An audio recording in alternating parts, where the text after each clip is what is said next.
ngembangkeun masa abdi Hania di kelas 17. Di dieu abdi bari nyaritakeun babat mite anu judulna Batu Akik Keramat.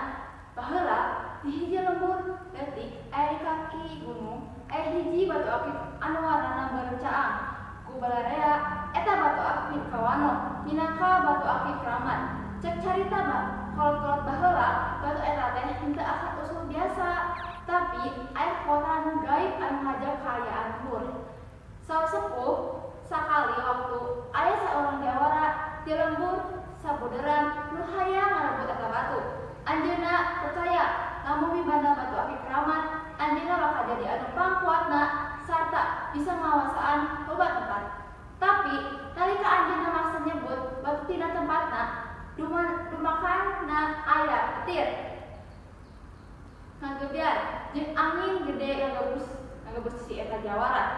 Eta teh kuat nahan lajeng henteu aya warta-wartana. Di harita keneh warga lembur ngajaga Batu Akik Keramat teh kalayaan rasa hormat. Batu akik eta henteu meunang dicabut, henteu meunang dijual atawa dijadikeun barang mainan. Jalma-jalma percaya asal usul batu eta teh aya di tempatna lembur bakal tentram, tanah subur, jeung jalma-jalma salamet tina sagala bahaya.